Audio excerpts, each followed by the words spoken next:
gukora. Iyo tugiye mu kazi habaza inama za management zo kugira ngo abakozi bumve ibintu kimwe, kandi baba baramaze imyaka myinshi bitegura biga. Urugo ntawigisha abahungu ntawigisha abakobwa, niyo wageze mu rugo nta n'inama bakora ngo bijye kuba bageze mu rugo rwaranira. Ntabwo niko zananiranye, ahubwo hari abantu batigeze biga batanafite n'ubushake bwo kubaka ingo nziza.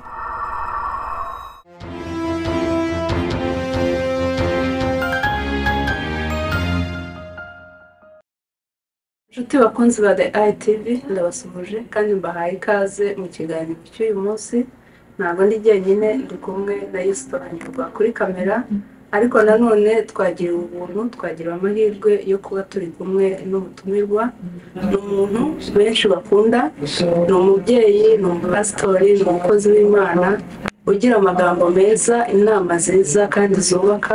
Akaba ari umwe benshi muri twebwe dufatira urugero. Twagira ubuntu bwo kumwakira uyu munsi, niwe turi kumwe nawe, tugiye kuganira nawe ku bintu byinshi bibaho mu buzima, kubera yuko ubuzima ni ikintu kigari kandi kinini. Turi bugende tuvuga ku ngingo zimwe na zimwe zitubaho mu buzima bwacu bwa buri munsi. Reka tumuhe ikaze rero, tumwakire, hanyuma dukomeze tuganira ku kiganiro kigenda tugira. Pastor turabagezaho. Murakoze kugira ngo ntabwo nitwa pastor, kuko pastor ni titire abantu bahurira benshi yitwa Rutayisire. Murakoze cyane. Abantu benshi barakuzi, niyo mpamvu ntari bujye mu buriya ni ukwibeshya, nta muntu umwe n'abantu bose. Ngaho twibwire rero. Rero ni Pastor Antoine Rutayisire. Nubwo twicaye Phoenix, ariko ubundi rero ni Pastor wa Paruwasi ya Remera, itorero Anglican y'u Rwanda. Nk'uko nari mbivuze rero, uyu munsi twagira ubuntu bwo kwakira nka ITV hano muri Phoenix, Arizona, ariko tugira ngo kuko ugira ibiganiro byiza, ugira inama nziza, abantu benshi njya mbona bakurikira kandi bakagira umumaro, zikabagirira umumaro. Natwe turi muri uwo murongo wo kwigisha, kugira abantu inama z'ubuzima tubamo. Niyo mpamvu nifuje ko uyu munsi twaganira ku bintu bitandukanye bibaho mu buzima, nk'uko nari mbivuze. Nkaba ngira ngo ntangire nkubaza ngo se kuri wowe ubuzima not health but life, ubufata n'iki kuri wowe? Padiri yigeze kubaza umuntu umwe, aravuga ati umuntu n'icyo, aravuga ati padiri ati umuntu n'umuntu niba utamuzi uzamubona. Kwicara nkakubwira ngo ubuzima ni iki, ngira ngo ntabwo utazi ubuzima, kereka ataravutse atabaho ubuzima, ni ukubaho nyine. Ibyo byose kubaho rero. Reka yenda duse n'abantu twibande gatoya ku muryango, kuko ntekereza yuko kubaho nk'uko wari ubivuze, ngo twari tubivuze, umuntu abaho ari uko ari mu muryango. Ushobora no kuba wata urimo, ariko hari abantu bashobora kuba nta n'umuryango bagira, nta n'uwo barimo, ari ushaka kumuryango ariko nteko kurabura kugira. Impamvu nabivuze yenda ariko umuntu aba ari mu muryango, nuko umuryango ishingiro ry'ibintu byinshi, kugira ngo twigire ibintu byinshi. Hanyuma muri ino minsi imiryango, abantu hari imvugo nyinshi, kandi ngira ngo ni nako simbizi neza yuko imiryango irimo gusenyuka, imiryango ifite ibibazo byinshi bitandukanye, irimo irasenyuka, ingo zirashinga zigasenyuka, abana bananiranye. Ibyo byose ni ibintu bibera mu muryango. Umuryango mwiza ni umuryango umeze gute? Umuryango mwiza, icya mbere ubundi umuryango utangira ku mugabo n'umugore. Ushatse kumwita umuryango mwiza n'umuryango umeze ute, minimum y'umuryango n'umugabo n'umugore, naho n'ibindi byose bitangirira, kuko umugabo n'umugore, umwita umuryango mwiza w'umugabo n'umugore n'umuryango umeze ute. Ni umuryango w'umugabo n'umugore baba umwe, kuko Imana yavuze ngo bazaba umwe, akaba umwe mu mibanire yabo buri munsi, akaba umwe mu buryo basangira ubutunzi bwabo bafatanije, bakaba umwe mu buryo basangira ibibazo n'ibisubizo byabyo, bakaba umwe mu buryo banezezanya bakanezeranwa, bakaba umwe mu buryo babana n'Imana. Umuryango mwiza w'igihugu. Hanyuma muri ino minsi uwo muryango umeze uko kuko wari usobanuye mwiza ntabwo uriho. Umuryango umeze nk'uwo uriho ahubwo wavuga yuko hari aho utari, kuko ntabwo umuntu ashobora gufata isi irimo abaturage barenze miliyari 8 ngo avuge ngo nta muryango mwiza wo mu byo wenda twavuga yuko hari imiryango myinshi irimo kugira ibibazo, ariko imiryango tubona biterwa n'inyigisho. Ibibazo nta gihe bitabaye, ibibazo biva mu mitekerereze y'abantu, biva mu myumvire yabo, biva mu mikorere yabo, biva mu bintu byinshi. Ni gute noneho rero uwo mugore n'uwo mugabo bari muri uwo muryango wenda bafite n'abana, ni iki bakora kugira ngo uwo muryango birinde ibyo bibazo bituma uwo muryango uba mubi? ngira ngo ikintu cya mbere gituma ingo nyinshi zibona nuko abantu benshi bajya mu rugo batazi n'urugo rwiza uko rusa. So ibyo yubatse byose bakabyitwa. Hari abarujanye nize mbona hari umugabo yarasabwe intego akagenda agashushanya aho arashe, akagenda agashyiraho akaziga. Noneho mugenzi we yaramubaza ati birimo gukora n'ibiki, niba ndarasibiko nese abandi ko babanza bagakora akaziga barangiza bakarasamo, ukabuha urasa hanyuma ukagenda ugaca akaziga aho warashe. Rumwe ati buriya n'uburyo bwiza bwo kudahusha intego, ati icyo mpamije kiba ari nibuka kera yewe nkikizwa nagejwe mfite imyaka 25.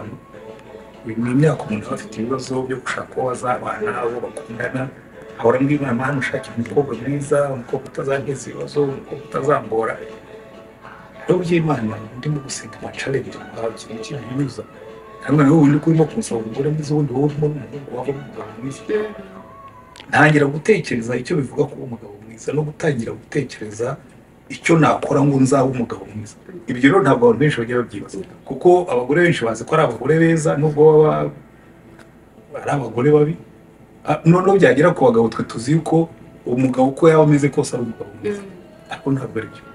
Mu Kinyarwanda baravuga ngo bafitiye umugabo ngo buryo bwe, kubwira ngo niyo waba ugoragoramye bagutwarira iyo rigwarariye ukaba umugabo. Ahambere rero nyine icyo nari ngereye ushaka kuvuga gusutangira kiri muto, gatekereza ko ndi umukobwa nakora nte natekereza nte ngo nzave umugore mwiza. Niba ndi umuhungu nakora nte natekereza nte nakwitwara nte ngo nzabe umugabo mwiza. Ibyo rero ni ibintu nagomba gutekereza. Icya kabiri iyo ugeze mu rugo, abantu benshi ikosa bagira bazi ko urugo rwiyubaka, yagera mu rugo yabona wenda umugore batumvikana ku bintu bimwe na bimwe cyangwa umugabo ati mfite urugo rubi, ariko urugo ntabwo rwiyubaka, rurubakwa. Niba umuntu hari ibintu atazi gukora ukabimwigisha cyangwa ukamwihanganira igihe abyiga ukabiganiraho kugeza igihe muzashobora kubaka urugo. Burya kubaka urugo niho gukina. Ikipe iritoza bakamenya uko bahererekanya umupira, bakageza ahantu ikipe izagendana ku buryo imera nk'umuntu. Ariko ingo nyinshi ntabwo ibyo bakora, bumva ko urugo nyine rwiyubaka. Ni nacyo kintu cyonyine. Murakoze cyane. Uvuze ako kantu ko kutigisha abagiye kurushinga. Nibuka ko muri ino minsi hari burayidi showa. Iwacu mu Rwanda hari umugani bazanywe n'abajene abantu b'urubyiruko baravuga ngo ntahe n'ibyuhira umunsi w'isoko. So kumbwira ngo umukobwa ngo yaraje, ngo abagore baraza bamujyana muri burayidi showa, ngo umugoroba umwe ngo ubwo ikipe yakwitoza umugoroba umwe koko ikazatwara shampiyona. Ibyo nta burayidi showa rero ni amaburakindi. Kandi n'izo burayidi showa iyo ugiye kureba kontenti yazo, mbese ibyo bamubwiramo usanga nabyo birimo kwivuguruza. Bamwe akabwira umukobwa ati uzitonde, umugabo n'umwana wundi uzijya ukuntu uzabyitwaramo, ugasanga ibyo bamwigisha nabyo inyongeragaciro yabyo ni ntoya cyane, ntadedubari. So rero usanga hari igihe twe dushaka gukora ibintu vuba twaragombaga kuba twarabivuze ku mwana akivuka tukazarinda saa. Nanone tukiri kuri icyo ngicyo nyine n'ubundi turimo tuvuga cy'umuryango mwiza mubi n'ikibitera n'iki. Hari imvugo zirimo kuvugwa muri ino minsi z'uko usibye n'urukundo rwo mu muryango rw'umugore n'umugabo n'abana babo, ngo n'urukundo nta bikibaho muri rusange.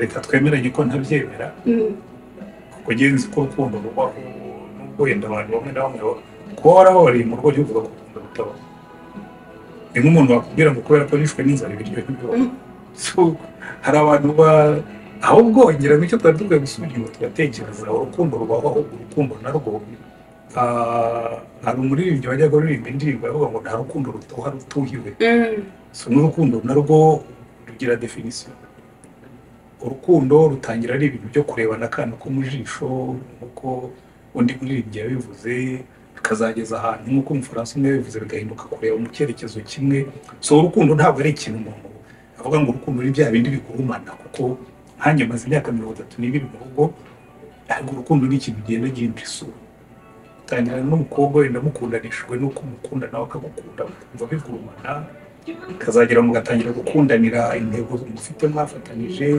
ibibazo mwakemuranye hamwe abana mwabyaranye n'ubuzima bwiza muhanda ku buryo rero ntabwo urukundo rubaho genda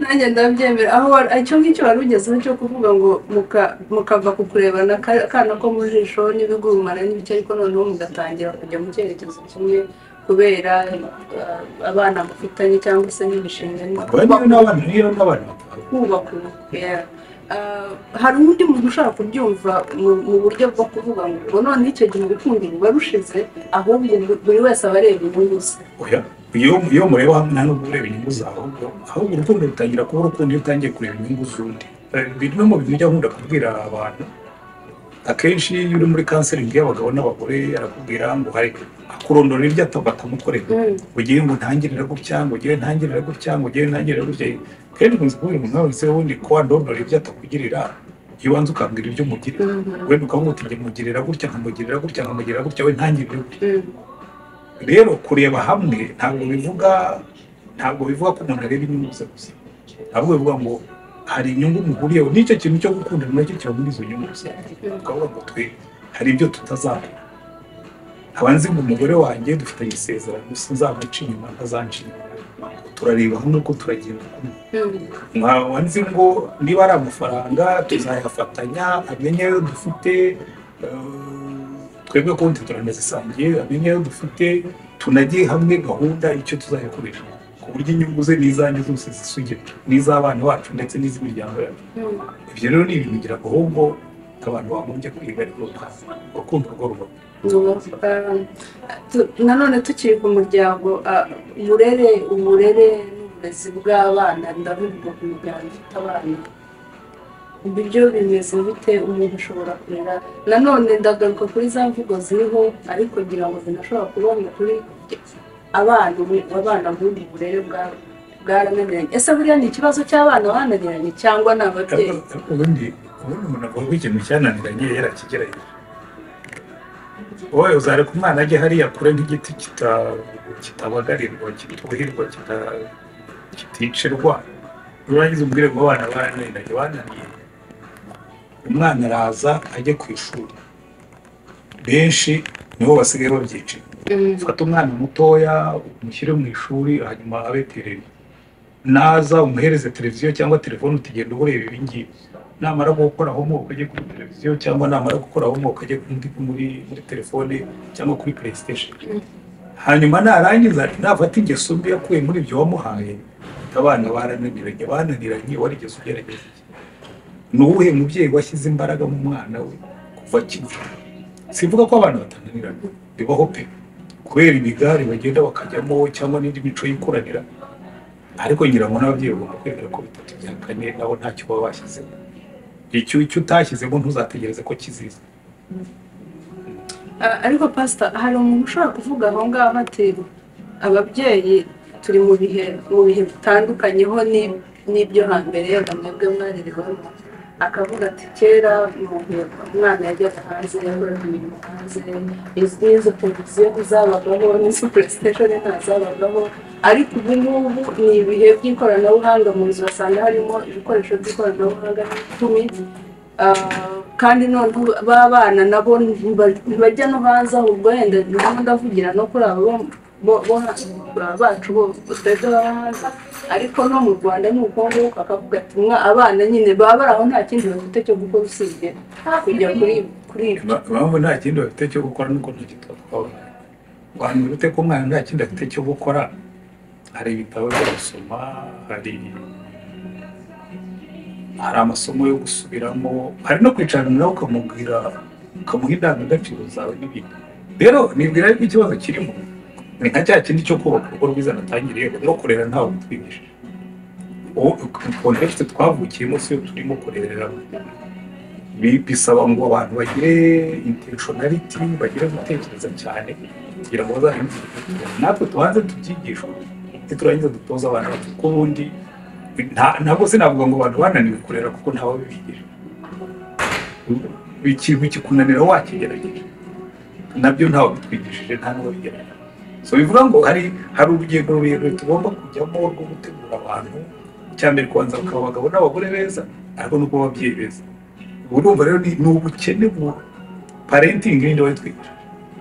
Ntayo twize mu ishuri, twize primaire ntaho twigisha kuba umubyeyi mwiza, twiga secondaire ntaho twabyize, twiga university ntaho twabyize. Ese uzambwira ngo abantu ngo kurera byarabonaniye? Ntabwo byabananiye, ahubwo ntibigeze babyiga. Ko tutabyize se kandi tukaba dusabwa kubikora, tubigenze dute? Ariko ibintu byose dusabwa gukora n'ibindi byose sinigeze niga uko bakora igipastori, nagiye kubyiga ko nagomba kuba pastor. Ngewe nakoze n'akazi k'ubwarimu kugira ngo mbe umwarimu w'icyongereza, byansabye kujya kwiga icyongereza kugira ngo nzabe umwarimu wanjye. Kuki tutatekereza ko no kwiga kuba umubyeyi nabyo tugomba kubyiga? Aho niho ikibazo kiri. Ese ubundi kuvuga ngo ni ugutaruka wa mugani, wowe ubundi kuva kera reka ngusubizeho inyuma gatoya. Kugira ngo wige kuba pastori, ukivuzeho ndakibuka nyuma ngomba kukikubazaho gatoya. Wari uzi ko uzaba pastori? Wigeze ubyiyumvamo? Yego, uretse wenda ko byageze bikavamo ko ndi umwana numvaga nshaka kuba padiri. Hanyuma ibyo ko niga no mu iseminari kugira ngo nzabe padiri. Ariko ndangije petit seminari ku myaka 19 numva n'igihuru. Kuko iyo myaka 19 ari imyaka myiza, ariko ni imyaka mibi. Umuntu arimo kuva mu bwana ajya mu busore, kumva inkumi zose zabaye nziza hariya hanze, kandi ukumva umubiri wawe nawo ufitemo ubundi bushagarira. Hanyuma rero padiri n'ubusore n'inkumi, kumva iyo melange ntabwo ntabwo birimo guhura. Rero mpitamo kujyaho ntazateza ibibazo. Nyuma maze gukizwa njya mu ivugabutumwa, hanyuma Imana iza kumbwira njya mu pastori. Urakoze cyane. Wari uvuze kuko kwiga ubupasitori, nibuka ko numvaga ashaka kubaza ko ngako ngo numva umuhamagaro wo kuba pastori. Oya, umuhamagaro iyo narawuvukanye, kandi burya buri muntu wese arawuvukana. Burya twese duhamagara, uretse ko imihamagaro ari myinshi. Buriya nubwo abantu bibwira ko umuhamagaro ari uwo kujya kuba pastori. Ufite umuhamagaro wo kuba umugabo mwiza ku mugore wanjye, ufite umuhamagaro wo kuba umubyeyi mwiza ku bana banjye, ufite umuhamagaro wo kuba umuturanyi mwiza. Ibyo yose ni umuhamagaro. Ahubwo hari igihe umuntu aba awirengagiza cyangwa se ntanamenye yuko rufite. Iyo wirengagije bigira ingaruka, ariko reka twikomereze. Reka twikomereze. Reka dusubire nanone kuri wa muryango twaherewe. Hari igihe umugore n'umugabo bahura bose ari abantu bakuze, barakuriye kandi ahantu hatandukanye. Ugasanga aho bakuriye hatandukanye, hari igihe bahuriye n'ibikomere bitewe n'uko babayeho n'uko barezwe. Ese birashoboka ko umuntu azana ibikomere bye n'undi akazana ibye, hanyuma bakabihuza bakaba bakora urugo cyangwa se umuryango mwiza? Iyo wahuje ibikomere havamo akaga, kuko ibikomere nibyo biva mu byaha bifite akarande. Niba nje mfite ibikomere, ubundi ibikomere bigira ingaruka ku mitekerereze yawe. Iyo wakomeretse, wenda ugakomeretswa n'abantu bafataho ibyemezo. Niba ari umwana wakomerekejwe n'umubyeyi w'umugore, hari ibyemezo afata ku kintu cyitwa umugore. Niba ari umwana wahemukiwe na se, hari ibyemezo afata ku kintu cyitwa umugabo. Rero uramutse uzanye umuhungu ufite ibikomere ukamuhuza n'umukobwa ufite ibikomere, ahubwo ibyo byemezo bafashe bituma urugo rwabo ruba rubi. Icyakora iyo umuntu yagize ibikomere akabiprosesinga, mbese akabitekerezaho akabikira, bituma aba mwiza kurushaho, ku buryo ashobora kugatoya ibintu abizi ukuntu bibabaza ntabwo azakora. Ibyo rero byo birashoboka. Ibyo birashoboka. Ese umuntu ashobora gukira ibikomere burundu?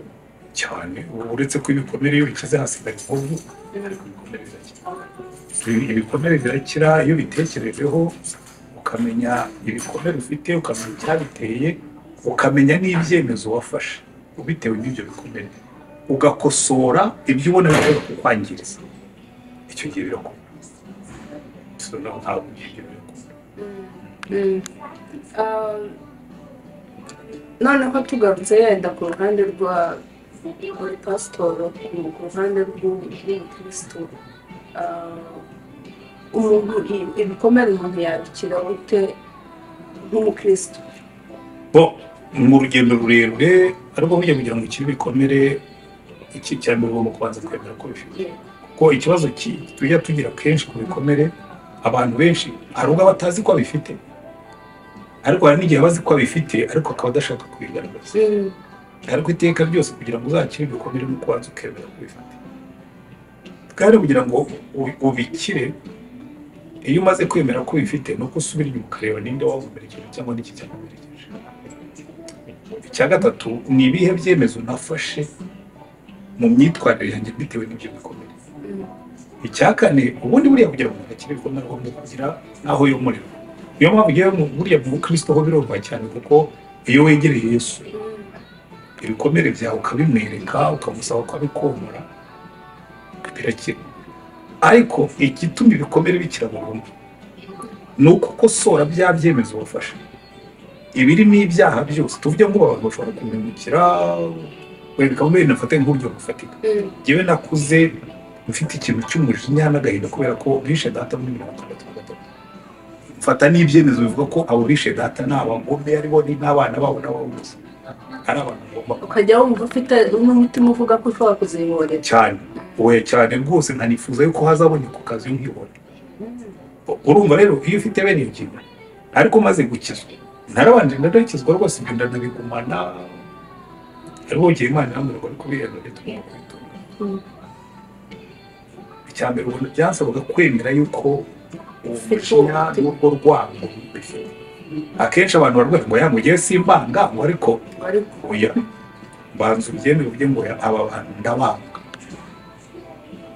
Nurangiza icyo cyemezo wafashe ugihindura uko Imana iravuga ngo ukunde n'abanzi bawe no kugira n'abose bamugisha utangira urwo rugendo rwo kuroderesa imigendere yawe ngo abantu nubwo babimukiye ariko ntibagomba kwishuranya ishusho yabo. Jewe ndababarira n'indangiza nanagiye umwitozo wo kubakunda ku buryo rero kugira ngo umwanzi wawe nanasonze ujye umugaburira nagira inyota muri cyangwa niba gusumara. Urumva rero icyo ngicyo nicyo kintu gikomeye cyane buri muntu wese agomba gutekerezaho hanyuma yamara kugitekerezaho agakosora urugendo rwe ashingiye ku byawe kandi ibintu bifata igihe kirekire ntabwo ari ibintu bigira ngo ugakanda buto. Njya mbona abantu bajya mu giterane ngo ariko nagiye mu giterane baransengera fayini baragusengeye ariko ntabwo igisebe kijya gikiramo nuko wasize umutima umunsi umwe bigusaba gusubira inyuma ukomeza ukareba ko bya bindi bitagaruka. Umuntu mu gihe ari muri iyo nzira cyangwa se muri urwo rugendo rwo kwemera ko afite igikomere no kugerageza kukivura cyangwa se kukikiza ni iki asabwa gukora kugira ngo byibuze yenda urwo rugendo nubwo ari rurerure ariko bisa naho bimworohera? Buriya nta muntu ushobora kwiterura ngo yibage ngo narangiza yidode yiyoba. Iki kintu cya mbere ugomba kwegera Imana kuko buriya umwami Yesu niwe muvuzi wacu is the healer kuko Bibiliya itubwira neza muri Yesaya 53 yishyizeho intimba zacu n'imibabaro yacu kuko yaje mu isi asogongera ibyo tunyuramo byose. Asogongera agahinda kacu, asogongera ubukene bwacu, asogongera urwango rw'abantu, asogongera ubugome bwabo, asogongera inzara, asogongera inyota ku buryo nta kintu na kimwe tubabazwa mu isi y'ijuru atababaje. Niyo mpamvu Bibiliya itubwira ngo kubera ko yababajwe muri byose bashobora gutabara abababara bamuhungiye. Rero bikubwira ngo iyo umwegere ukamuti narakomeretse ariko ndumva ndacyari buhoro ugasaba ubuntu bw'Imana arakunda. Icyo ni ikintu cya kabiri no kumwemerera gukosora ya mitekerereze yawe ukayihuza n'ijambo ry'Imana kuko Imana yidusaba kuba beza. Buriya umuntu yakwemukira kugira mubi bari babwira ngo ntuzemere umuntu ko kugira mubi twabona abantu bangana iki bemera ibyo bintu no kwitwara gutyo. Icyo ni cyo kibazo, nuko abantu benshi bahitamo kubika ibikomere byabo no kubirinda aho kugira ngo babirekure. Bahitamo kubirinda kandi ari byo bifasha igikomere, nuko buriya igikomere kugira ngo gikire birakubabaza, kandi no kukigira bikubabaza. Burya abantu benshi bahitamo ibibi bamenyereye kuruta ibyiza batazi. Ibyo rero niko abantu benshi bameze. Hariho n'ubwira atoya rwose njyewe ndekuye n'umujinya wanjye bazangivuga hejuru, bazagira gute, agakomeza akababara. Kandi burya Imana itubwiye kubabarira no gukunda abanzi bacu, si uko ibi bakunda kuturusha, nuko birimo kutugirira neza.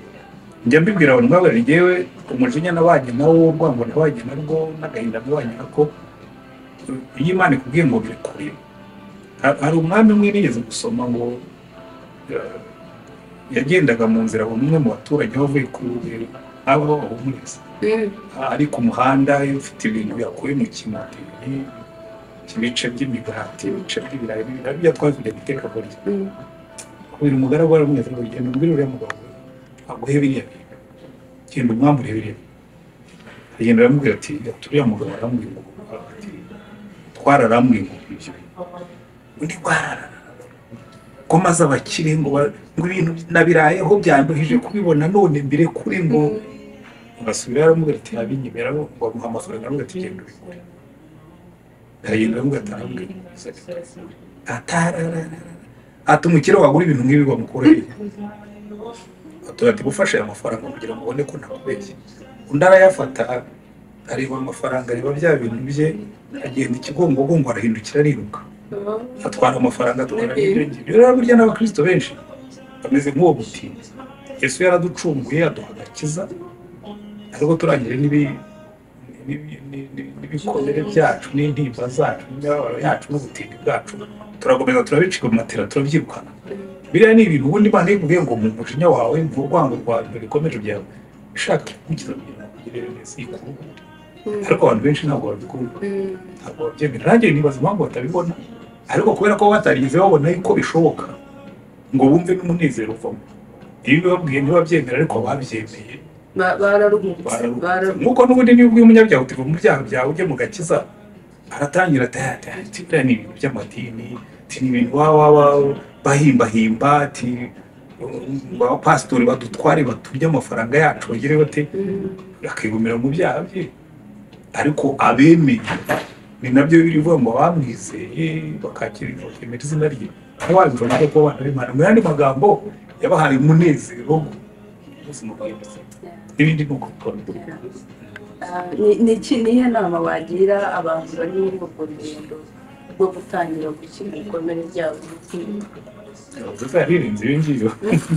Icyane rero kubanza kumenya ngo Imana ikubwiye ngo uve mu bikomere no kwifuriza ibyiza.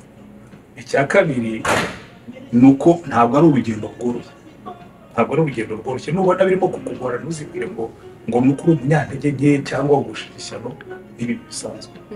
Urakomeza ariko muherezo urakira. Iyo ndabivuga ari ibintu nzi, ibintu nabonye n'inshuro nyinshi. Kandi ikindi kivamo burya kenshi Imana ngira ngo ibintu dusaba yari bizi ko abantu bakoreshwa n'inyungu.